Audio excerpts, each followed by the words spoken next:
Capcom's Resident Evil is the series that most gamers associate with survival horror, but Alone in the Dark is the series that invented it. There's been no less than 3 versions of the game for the PC, but only one of them has ever made it to a console, and that was 1996 Alone in the Dark, One-Eye Jack's Revenge. Now, it's almost 6 years later, and Alone in the Dark is finally back on the PlayStation, and it does so with some pretty good results. The story of the game once again follows the exploits of the mysterious Edward Carnby, and it also introduces a new sidekick, Aileen Cedrak. When Edward's best friend, Charles Fisk, is found dead on the shores of an island, Carnby vows to get revenge. The two then travel to the same island where Fisk was found dead, only to have a brush with death themselves when they crash in a helicopter. Carnby safely escapes by way of parachute, and Aileen narrowly misses death herself when she lands on the roof of a mansion. Now, from here on out, you can choose either one of the two characters to play out the intertwining storyline. It's pretty similar to what you'd find in Resident Evil 2.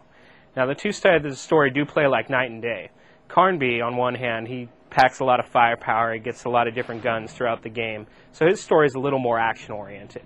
Now, Aileen, on the other hand, she only starts out the game with just a flashlight, so her game's a little more puzzle-oriented, and consequently, the puzzles you'll find on her side of the game are a lot more challenging than Carnby's. Alone in the Dark tries really hard to innovate with this new simulated real-time lighting technology called meshing.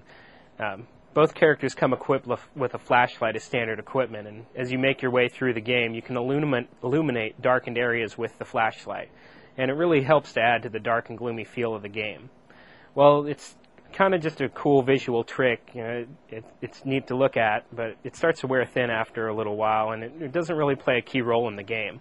Then the meshing system is also used in other parts of the game. For instance, sometimes there's pre-rendered backgrounds that are really dark, and it'll be lit up all at once by a flash of lightning, and you'll see sometimes a dark character hidden over in the side of the screen, and then as soon as the lightning's over, he disappears. So, you know, it's pretty cool to see that every once in a while, but, I mean, after you get past it, it really doesn't add much to the game, and it's just there for eye candy. The core gameplay of the new Nightmare is something that anyone that's ever played a survival horror game is going to be instantly familiar with.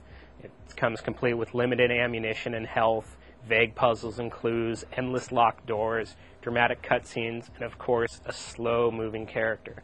The bulk of the game is just spent searching the mansion for ways to open doors, either by way of a key or a hidden switch. Probably one of the most annoying features of the game is the fact that the keys don't really have any identifiable marks as to what door they open. So what you're going to need to do when you find a key is backtrack to every single locked door that you find until you find the right one. When you add this into the fact that the ammunition and health is always in short supply and your enemies keep respawning when you leave the room, you'll soon be pretty frustrated to having to revisit the same areas over and over again. And the puzzles in this game are pretty vague, too. They require you to look through all the documents that you pick up lying around the mansion. In one instance, you find yourself out of keys and you can't open any doors, and the only remaining clue you have is a worn photograph in your possession. And, you know, you take a look at the photograph, you find something's missing, you go back to that room, you know, do a couple things, and you make the room look like the photograph. It activates a switch.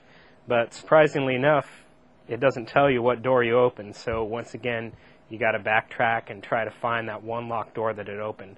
For the most part, this game is all about solving these overly ambiguous puzzles in order to get through. Graphically, Alone in the Dark is about as impressive as a PlayStation game can be, and it squeezes just about every ounce of power out of this 7-year-old console. You know, the customary pre-rendered backgrounds are beautifully drawn and ornate, but on the other hand, many of the textures in the game are kind of bland and washed out.